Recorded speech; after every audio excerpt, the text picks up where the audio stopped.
हरिधाम नाम के एक छोटे से गांव की है, जहां रामलाल नाम का एक गरीब किसान रहता था। रामलाल का इस दुनिया में उसकी बेटी मीरा के अलावा कोई नहीं था। अभी कुछ ही समय पहले उसके पत्नी का देहांत हुआ था।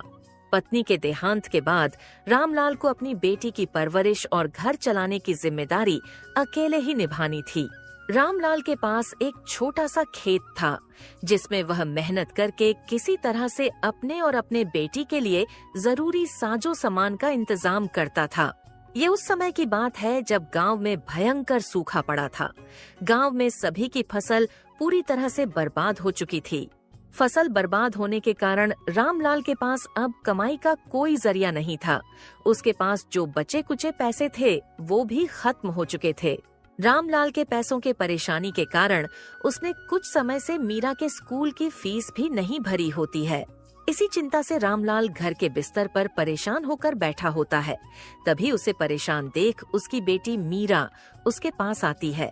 क्या हुआ पिताजी? आज आप बहुत परेशान दिखाई दे रहे हो। कोई परेशानी है क्या? नहीं बेटी, कोई परेशानी नहीं है, बस ऐसे ही। नहीं पिताजी, कोई परेशानी तो है, मुझे बताइए क्या हुआ है। कुछ नहीं बेटी, बस तुम तो जानती हो कि इस साल सूखा पड़ने के कारण हमारी सारी फसल खराब हो चुकी है और मेरे पास थोड़े बहुत जो पैसे थे वो भी खत्म होने को है।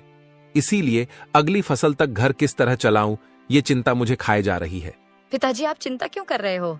आपकी मदद के लिए मैं भी कोई काम कर लेती हूँ। नहीं बेटी, उसकी कोई जरूरत नहीं है। तुम बस अपनी पढ़ाई पर ध्यान दो, मैं कुछ करता हूँ। पिताजी, इस मौके पर बोलना सही नहीं है, परंतु स्कूल के हेडमास्टर फीस के लिए बोल रहे थे। हाँ बेटा, तुम उसकी चिंता मत करो। मैं किसी भी तरह कल परसों तक तुम्हारे स्कूल की फीस भर दूंगा। ठीक है पिताजी, मैं कल हेडमास्टर को कह दूंगी कि आप आज कल में फीस भर देंगे। फिर वहाँ से मीरा अपने कमरे में चली जाती है। मीरा को बोल तो दिया है कि कल परसों तक उसकी स्कूल फीस भर दूंगा, पर मेरे पास तो कल के राशन भर के पैसे नहीं हैं। इसी चिंता से परेशान होकर रामलाल अपने घर में टहलने लगता है। टहलते टहलते वो अचानक रुक जाता है। लगता है इस बार मुझे धनीराम सेठ के पास से पैसे सूद पर लेने पड़ेंगे, वरना मैं ना तो घर का खर्च चला पाऊंगा और ना ही मीरा की स्कूल की फीस भर पाऊंगा। हाँ, मेरे पास अब बस यही एक जरिया बचा है। कल सुबह ही जाकर सेठ से मिलता हूँ। धनीराम सेठ एक नंबर का लालची और ठग प्रवृत्ति का व्यक्ति है, जो गांव के लोगों की मजबूरी का फायदा उठाकर उन्हें सूद पर पैसे देता है। और जब गांव वाले उसके किसी कारण पैसे नहीं चुका पाते, तो वो उनकी खेती की जमीन और घर उनसे छीन लेता था। अगली सुबह रामलाल धनीराम के घर पहुंच जाता है। नमस्ते सेठ जी। हाँ बोलो रामलाल, क्या हुआ? आज अचानक मेरे घर कैसे आना हुआ? सेठ जी, आप तो जानते हो कि गांव में इस बार सूखा पड़ा है, जिस कारण मेरी पूरी फसल खराब हो चुकी है और खेती के अलावा मेरे पास कमाई का कोई दूसरा जरिया नहीं है। और अब ऐसी हालत हो गई है कि मेरे पास घर खर्च चलाने भर के पैसे नहीं हैं। इसीलिए आपके पास आया हूं ताकि आप मुझे कुछ पैसे दे देते तो अच्छा होता। मैं धीरे धीरे आपके सारे पैसे चुका दूंगा। देखो भाई रामलाल, मैं तुमको पैसे तो दे दूंगा, पर तुम तो जानते ही रहोगे मेरे बारे में। मैं उसूलों का पक्का हूं। अगर तुमने मेरे पैसे मुझे नहीं लौटाए तो मैं तुम्हारा घर और खेती की जमीन दोनों अपने नाम कर लूंगा। धनीराम सेठ की ये बात सुनकर रामलाल सोचने लगता है। सेठ से पैसे ले तो लूंगा, पर अगर वो नहीं चुका पाया तो ये सेठ मेरी खेती की जमीन और घर दोनों मुझसे छीन लेगा। पर अगर इनसे पैसे नहीं लूंगा तो मीरा की स्कूल की फीस कैसे भरूंगा? क्या हुआ रामलाल, तुमने क्या सोचा? तुम्हें पैसे चाहिए या नहीं?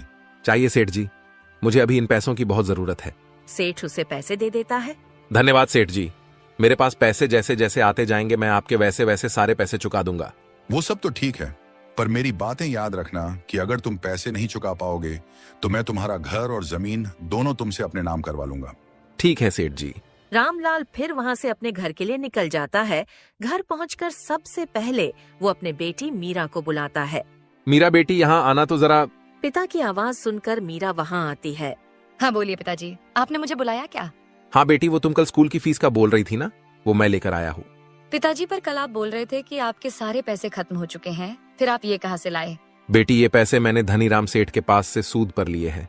पिताजी, पर वो सेठ तो पैसे देने के नाम पर लोगों की जमीन अपने नाम करवा लेते हैं। हाँ बेटी, पर अभी के लिए हमें उनके अलावा दूसरा कोई और पैसे नहीं दे सकता था, और फिर तुम्हारे स्कूल की फीस भरनी भी जरूरी थी, इसीलिए मैं उनके पास से पैसे ले आया। पर पिताजी, हमारे पास एक छोटी सी जमीन है और एक ये घर है। कहीं सेठ ने हमसे ये भी छीन ली तो हम क्या करेंगे? बेटी, तुम उसकी चिंता मत करो। मैंने सेठ से तुम्हारे स्कूल के फीस से थोड़े ज्यादा पैसे लिए हैं। उन पैसों से मैं सब्जी मंडी से सब्जियां लाकर बेचना शुरू कर दूंगा और जैसे जैसे पैसे जमा हो जाएंगे वैसे वैसे सेठ के सारे पैसे वापस कर दूंगा। ठीक है पिताजी, जैसा आपको सही लगे। अगले दिन से रामलाल सब्जी मंडी से सब्जी लाकर गांव के बाजार में बेचना शुरू कर देता है। ताजी ताजी सब्जियां ले लो। रामलाल के यहाँ कुछ ही देर में ग्राहक आने लगते हैं। धीरे धीरे उसके ठेले की सब्जियां खाली होने लगती हैं। रामलाल जब सब्जियां बेच रहा होता है उसी वक्त वहाँ श्याम बाजार में घूम रहा होता है। श्याम भी रामलाल की तरह गांव में किसानी के अलावा कुछ नहीं करता था, पर श्याम के पास रामलाल से कई ज्यादा जमीन थी, जिस कारण यदि कोई साल उसकी फसल बर्बाद हो भी जाती तो उसे कोई फर्क नहीं पड़ता था और उसे गांव के और किसानों की जमीन खरीदने की आदत थी। श्याम जब रामलाल को सब्जी बेचता देखता है तो वो सोचता है, लगता है इस बार के सूखे ने रामलाल की हिम्मत तोड़ दी है, इसीलिए तो वो खेती छोड़ सब्जी बेच रहा है। यही सही मौका है, एक बार इसकी जमीन खरीदने की बात करके देखता हूँ, शायद वो मुझे बेच दे। फिर क्या था, श्याम तुरंत रामलाल के सब्जी के ठेले के पास पहुंच जाता है। अरे रामलाल भाई, तुम और सब्जी बेच रहे हो, क्यों खेती बाड़ी छोड़ दी क्या? क्या श्याम भाई, तुम भी मजाक कर रहे हो? तुम तो जानते हो इस साल के सूखे के कारण मेरी पूरी फसल खराब हो गई है और अब अगले फसल के मौसम तक किसी न किसी तरह तो घर का खर्च चलाना पड़ेगा, तो लगा लिया सब्जी का ठेला। पर तुम तो कल तक रो रहे थे कि पैसे नहीं है, पैसे नहीं, और अब सब्जी का ठेला लगा लिया, तो ये सबके लिए कहां से पैसे आ गए तुम्हारे पास? नहीं भाई, सच में मेरे पास तो घर के राशन तक के लिए पैसे नहीं थे और ऊपर से मीरा के स्कूल की फीस भी भरनी थी, तो धनीराम सेठ के पास से पैसे सूद पर ले लिया और मीरा की स्कूल की फीस भी भर दी और कुछ पैसों से सब्जी का ठेला लगा दिया। रामलाल की ये बात सुनकर श्याम खुश हो जाता है, क्योंकि उसे रामलाल की जमीन खरीदनी थी, पर रामलाल उसे वो बेचने तैयार नहीं था। उसने सोचा, चलो ये तो बहुत अच्छा हुआ कि इस रामलाल ने धनीराम से पैसे सूद पर लिए हैं। अब ये उसके पैसे चुका नहीं पाएगा और फिर धनीराम इसकी जमीन इससे छीन लेगा, फिर वो जमीन मैं उससे खरीद लूंगा। रामलाल की ये बात सुनकर श्याम खुश तो था, पर वो रामलाल के सामने दुख जताने की कोशिश करता है। क्या कहा रामलाल भाई, तुमने धनीराम के पास से पैसे सूद पर लिए हैं? पर तुम तो जानते हो ना वो कितने ठग प्रवृत्ति का व्यक्ति हैं। वो तुम्हारी जमीन तुमसे छीन लेगा। हाँ भाई, मैं जानता हूँ, पर वो तो तब होगा ना जब मैं उनके पैसे नहीं दूंगा। मुझे पता है कि अब अगली फसल तक तो मैं कुछ भी नहीं कर पाऊंगा, इसीलिए मैंने सोचा कि तब तक सब्जी का ठेला लगा लेता हूँ।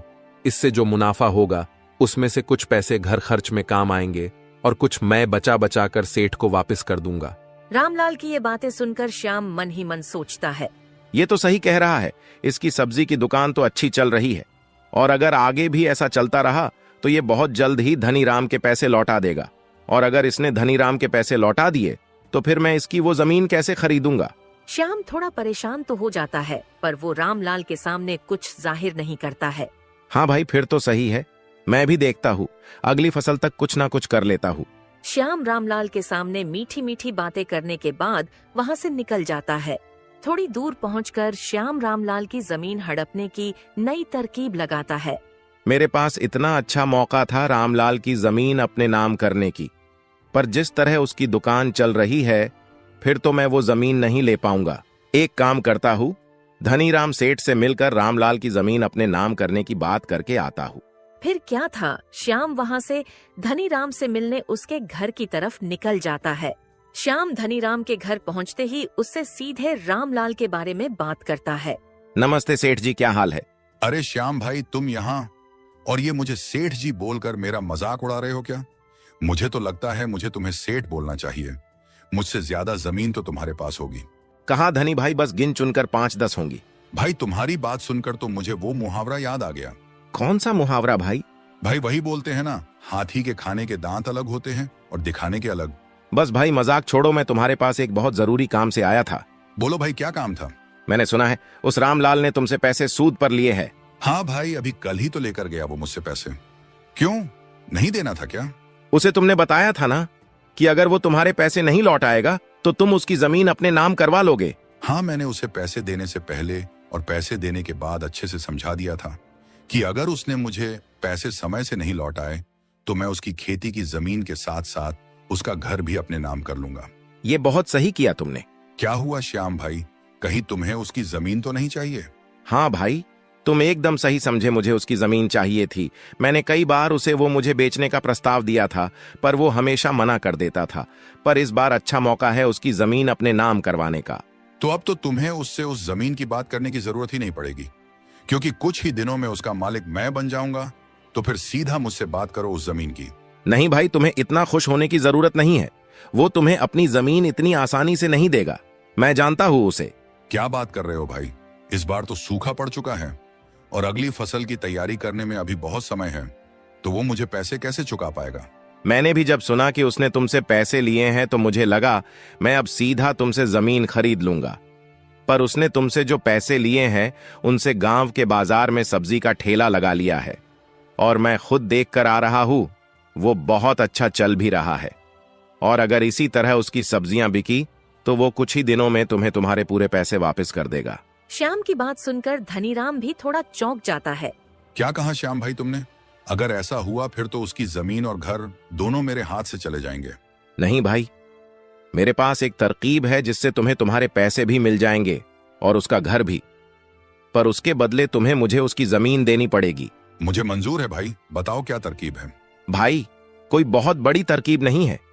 तुम बस रामलाल से अपने पैसों का पूछते रहना, और जैसे ही वो कहे कि 2-3 दिनों में दे दूंगा तो फौरन मुझे बता देना। मैं उसके सारे पैसे चुरा लूंगा तो वो तुम्हें पैसे नहीं दे पाएगा, और अगर वो पैसे नहीं दे पाया तो जमीन और घर तुम्हें देना पड़ेगा, और चुराए हुए पैसे भी मैं तुम्हें लाकर दे दूंगा। इससे तुम्हें तुम्हारे सारे पैसे भी मिल जाएंगे और घर भी। उसके बदले तुम मुझे उसकी जमीन दे देना। श्याम की तरकीब सुनकर धनीराम सोचता है। सही है, इसमें तो मेरा ही फायदा है।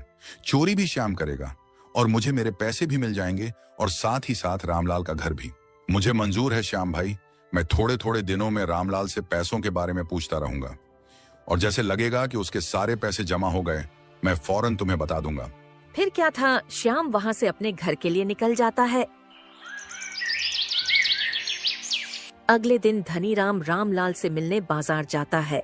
धनीराम जब रामलाल के ठेले के थोड़ी दूरी पर पहुंचा तो उसने देखा कि उसकी दुकान में बहुत भीड़ लगी थी।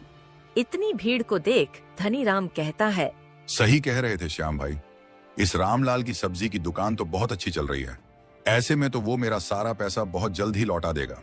जैसे ही ठेले से कुछ लोग कम होते हैं, धनीराम रामलाल से मिलने पहुंच जाता है। और रामलाल भाई, तुम्हारी सब्जी की दुकान तो बहुत मस्त चल रही है। बस सेठ जी, जो भी कुछ है आपके वजह से है। नहीं राम भाई, तुम मुझे क्यों धन्यवाद कर रहे हो? तुम्हें पैसों की जरूरत थी, मैंने दिए बस। और तुम्हारे पास जैसे होंगे तुम तो मुझे वो लौटा ही दोगे ना? हाँ सेठ जी, मेरे पास जैसे जैसे पैसे आते रहेंगे मैं वैसे वैसे आपके सारे पैसे लौटाता जाऊंगा। नहीं रामलाल भाई, तुम्हें ऐसा करने की कोई जरूरत नहीं है। तुम थोड़े थोड़े पैसे मत देना, तुम्हारे पास जैसे ही पूरे पैसे हो जाए तो एक साथ में दे देना। ठीक है सेठ जी, ये भी सही रहेगा। फिर भी कितने दिन लगेंगे तुम्हें पूरे पैसे जमा करने में? सेठ जी, अगर ऊपर वाले की दुआ से सब सही चला तो 1 महीने में आपको आपके पूरे पैसे चुका दूंगा, सूद समेत। फिर तो बहुत सही रहेगा भाई। ठीक है, तो तुम काम करो, मैं चलता हूँ। फिर क्या था, धनीराम वहाँ से अपने घर के लिए निकल जाता है और रामलाल अपनी दुकान संभालने में व्यस्त हो जाता है। कुछ दिनों तक ऐसे ही चलता है। रामलाल अपनी दुकान से बहुत मुनाफा कमाता है। अभी धनीराम को कुछ ही दिन हुए थे रामलाल से मिलकर, पर श्याम के तरकीब के हिसाब से वो फिर से रामलाल से मिलने पहुंच जाता है। और रामलाल भाई, क्या हाल है और दुकान कैसी चल रही है? सब बढ़िया है सेठ जी, और ऊपर वाले की दुआ से दुकान भी बहुत मस्त चल रही है। चलो फिर तो सही है, इसका मतलब तुम बहुत जल्द ही मेरे पैसे लौटा दोगे। हाँ सेठ जी, कुछ जमा हो गए हैं, कुछ बाकी है। जैसे हो जाएंगे आपको लाकर दे दूंगा, पर अब महीना नहीं लगेगा, शायद थोड़ा जल्दी हो जाएगा। ठीक है भाई, पर याद रखना पूरा एक साथ देना है। हाँ सेठ जी, पूरा एक साथ ही दूंगा। धनीराम वहाँ से चला जाता है, पर जाते वक्त रामलाल उसके साथ श्याम को देख लेता है, पर उसे अब तक इनके तरकीब के बारे में कुछ पता नहीं था। इसी तरह कुछ और दिन बीत जाते हैं। देखते देखते रामलाल कुछ ही दिनों में सारे पैसे जमा कर लेता है। अब बस उसे ब्याज के पैसे जमा करने थे। चलो, सेठ से जितने पैसे लिए थे वो तो जमा हो गए, बस अब 2-3 दिनों में बस ब्याज के पैसे जमा कर लेता हूँ, फिर सेठ के पैसे उन्हें वापस कर दूंगा। अगले दिन जब रामलाल अपने ठेले पर सब्जियां बेच रहा होता है, उसी वक्त वहाँ सेठ धनीराम पहुँच जाता है। अरे आइए सेठ जी, बोलिए कैसे आना हुआ? कुछ नहीं रामलाल भाई, बस बाजार के कुछ लोगों से पैसे लेने थे तो वही लेने आया हूँ। और तुम्हारा ठेला भी पास में था तो सोचा तुमसे भी मिलता चलूं।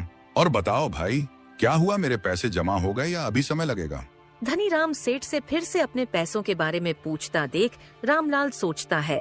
ये सेठ जी हर 3-4 दिन में बार बार एक ही सवाल पूछने क्यों आ जाते हैं? नहीं सेठ जी, आपके पूरे पैसे तो जमा हो गए हैं, बस ब्याज के पैसे बाकी है, वो भी 2-3 दिनों में हो जाएंगे। और पैसे जमा होते ही मैं खुद आकर आपके सारे पैसे वापस कर दूंगा। रामलाल की ये बात सुनकर धनीराम सोचने लगता है। चलो ये सही समय है, श्याम भाई को बोल देता हूँ ताकि वो इसके यहाँ चोरी कर ले। ठीक है रामलाल भाई, तो फिर मैं चलता हूँ। तुम्हारे पास पैसे जमा होते ही घर आकर दे जाना। धनीराम जब रामलाल की दुकान से जाता है तो इस बार वो धनीराम को फिर से श्याम के साथ देख लेता है और दोनों को फिर एक बार साथ देखकर उसे कुछ गड़बड़ लगता है। ये हर बार जब भी सेठ जी मेरे यहाँ से जाते हैं तो हर बार उनको ये श्याम भाई कहाँ से मिल जाते हैं।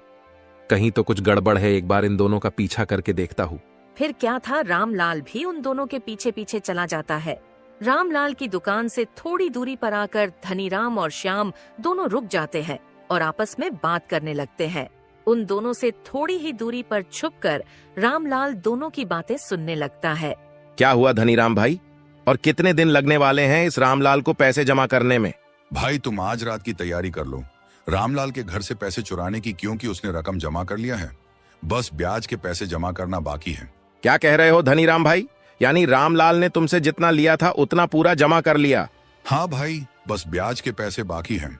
फिर तो सही है, मैं आज रात को उसके घर से सारे पैसे चुरा लूंगा और फिर आप उससे पैसे मांगने कल चले जाना। भाई पर उसने बोला है कि ब्याज के पैसे जमा करने 2-3 दिन लगेंगे, फिर कल कैसे मांगने चला जाऊं? तुम कल जाकर उससे पैसे मांगना और बोलना मुझे थोड़ा जरूरी है, मुझे चाहिए तो चाहिए, और मना करने लगे तब 1 दिन का समय दे देना और कहना अगर कल तक पैसे नहीं मिले तो घर और जमीन मेरे नाम कर दे। 1 दिन में तो वो इतने पैसे जमा नहीं कर पाएगा और इस तरह वो खुद ब खुद परेशान होकर जमीन और घर आपके नाम करने राजी हो जाएगा।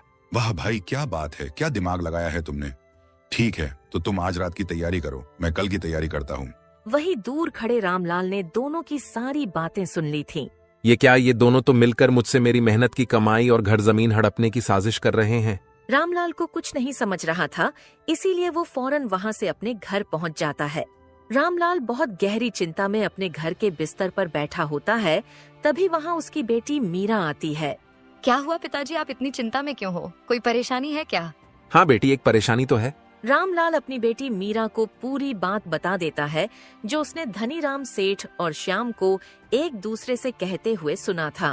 पिताजी, तो आपने कोई तरकीब सोची है क्या? नहीं बेटी, बस वही सोचने की कोशिश कर रहा हूँ, पर कुछ सूझ ही नहीं रहा है। पिताजी, मेरे पास एक तरकीब तो है जिससे सेठ भी हैरान रह जाएंगे और श्याम काका भी। बताओ बेटी, क्या तरकीब है? मीरा अपने पिता को सारी तरकीब समझा देती है और मीरा की तरकीब सुनकर रामलाल उसकी बहुत तारीफ करने लगता है। वाह बेटी, क्या खूब तरकीब लगाई है तुमने। अब देखो कल मैं कैसे दोनों को चौंका देता हूँ। फिर क्या था, रामलाल और मीरा दोनों अपने तरकीब पर काम करने के बाद खाना वगैरह खाकर सोने चले जाते हैं। फिर कुछ समय बाद जब रामलाल अपने कमरे में सो रहा होता है, उसी वक्त श्याम धीरे से उसके कमरे में आकर उसके अलमारी से सारे पैसे लेकर वहाँ से चला जाता है। अगली सुबह श्याम सारे पैसे लेकर धनीराम के पास पहुँचता है और सारे पैसे धनीराम को दे देता है। धनीराम भाई, अपने तरकीब के हिसाब से मैं सारे पैसे लेकर आ गया हूँ। अब तुम सीधा उस रामलाल के पास पहुंच जाओ और अपने पैसे मांगो, और अगर रोने धोने लगे तो 1 दिन का समय दे देना, और याद रहे उसको ये भी बोल देना कि अगर तुम कल तक पैसे नहीं दोगे तो मैं तुम्हारी जमीन और घर अपने नाम कर लूंगा। हाँ भाई, तुम उसकी चिंता छोड़ दो, मैं अभी जाकर उस रामलाल को थोड़ा डरा कर आता हूँ और उसको ये बात भी बोल दूंगा। फिर क्या था, धनीराम उसके घर से रामलाल के घर के लिए निकल जाता है और वहाँ रामलाल के घर पर रामलाल और मीरा सेठ का इंतजार कर रहे होते हैं। क्या हुआ पिताजी, अब तक सेठ जी आए नहीं? हाँ बेटी, मैं भी तो उन्हीं का इंतजार कर रहा हूँ। मुझे डर लग रहा है कहीं कुछ गड़बड़ ना हो गई हो। पिताजी, आप चिंता क्यों कर रहे हो? अगर कोई गड़बड़ हुई होगी तो भी हम उससे निपट लेंगे। हाँ बेटी, बात तो तुम्हारी सही है। अभी रामलाल और मीरा आपस में बात कर ही रहे होते हैं, तभी वहाँ धनीराम आ जाता है और धनीराम को देखकर मीरा अपने कमरे में चली जाती है। अरे सेठ जी, आप यहाँ अचानक? क्या हुआ, कोई काम था क्या? नहीं रामलाल भाई, मैं तो मेरे पैसे वापस लेने आया हूँ। मुझे थोड़ा जरूरी काम आ गया था तो सोचा तुमसे लेता जाऊं। सेठ जी, पर मैंने कहा था ना कि 1-2 दिन और लग जाएगा मुझे पूरे पैसे देने में। हाँ मुझे पता है, पर मुझे सारे पैसे आज चाहिए। मैंने बताया ना, मुझे थोड़ा जरूरी काम है।